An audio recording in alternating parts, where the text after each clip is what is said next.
तो अपूर्वानंद जी, तो ये तो बहुत स्पष्ट है कि ये कोई अलग थलग ऐसी घटना नहीं है जिसको हम माने कि ये हो गया है, कि लोगों की धार्मिक भावनाएं हैं। बहुत सारे लोग मानते हैं कि नवरात्र में मांसाहार नहीं करना चाहिए, उनका ये अभियान है।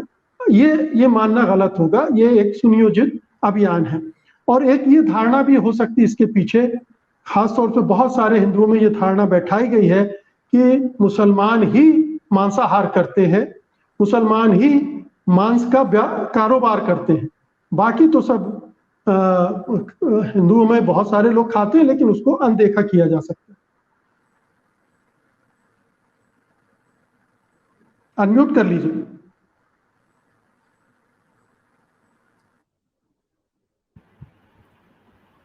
मसला मांसाहार और शाकाहार का है नहीं। पिछले कुछ वर्षों में धीरे धीरे यह अभियान बढ़ता चला गया है कि मुसलमानों की आर्थिक गतिविधियों पर हमला किया जाए और मुसलमानों को आर्थिक रूप से बिल्कुल निरुपाय कर दिया जाए।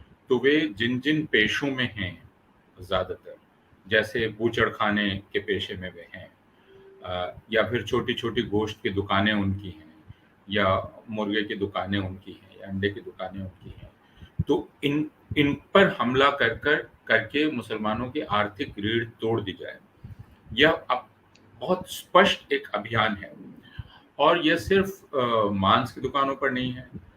पिछले वर्ष दिल्ली में अलीशान जाफरी की रिपोर्ट से पता चला था कि उत्तम नगर में यह अभियान शुरू हुआ कि मुसलमान फल के पालों से लोग फल ना खरीदें। उसके लिए एक बहाना बनाया गया कि ये थूक लगाकर सब्जी बेच रहे हैं और फल बेच रहे हैं, तो मुसलमान सब्जी वालों को बाहर करें। कर्नाटक में आपने ये देखा कि पहले कहा गया कि हलाल मांस नहीं लीजिए, लेकिन उसके बाद वो अभियान आगे बढ़ गया और कहा गया कि अब इनसे फल मत खरीदिए। उसके बाद अभियान एक दूसरे स्तर पर पहुंच गया कि मुसलमान ऑटो वालों का ऑटो इस्तेमाल मत कीजिए, आप उनकी सवारी मत कीजिए। तो हम इसको सिर्फ मांसाहार शाकाहार तक रख के ना देखें। यह दरअसल एक बहुत सुनियोजित प्रयास है जिसमें मुसलमानों को आर्थिक रूप से पूरी तरह से नष्ट कर देने का प्रयास किया जा रहा है। और जिन पेशों में, और हिंदुओं को यह बतलाया जा रहा है, जैसे एक अभियान ये चला कि ये जो गोश्त काटने वाले मुसलमान हैं, गोश्त की दुकानें लगाते हैं, इनको खत्म कर दो और खटिकों को इनकी जगह लाओ। जो हिंदू खटिक हैं, खटिक भी आप जानते हैं मांस के कारोबार में हैं। तो अब यह हिंदुओं की अलग अलग जातियों को कहा जा रहा है कि देखो, सब्जी के व्यापार, जब प्रचार किया जा रहा है कि फल के व्यापार पर इनका एकाधिकार है, इनको हटाओ। तो यह जो अभी हो रहा है, इसे एक लंबे अभियान की कड़ी के रूप में देखना चाहिए, जिसमें आप मुसलमानों को राजनीतिक रूप से खत्म कर देना चाहते हैं। संसद में, विधानसभाओं में, सरकारों में उनका कोई प्रतिनिधित्व नहीं है। आप सांस्कृतिक रूप से उन पर हमले करते हैं, जगहों के नाम बदलकर, दूसरे नाम बदलकर, हिजाब और दूसरी विवाद खड़े करके आप उन पर हमला करते हैं और उनकी आर्थिक रीढ़ आप तोड़ देना चाहते हैं। तो इन सारी चीजों को एक सिलसिले में देखना चाहिए।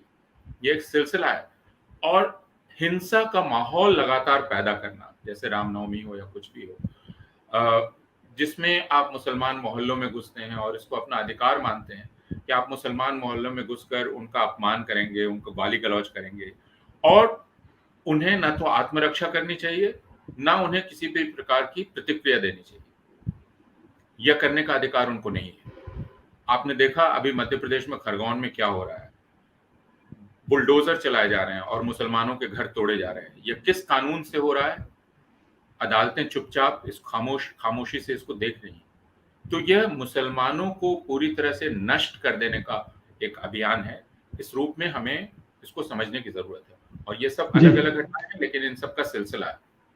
सत्य हिंदी का ऐप डाउनलोड करें गूगल प्ले स्टोर पर।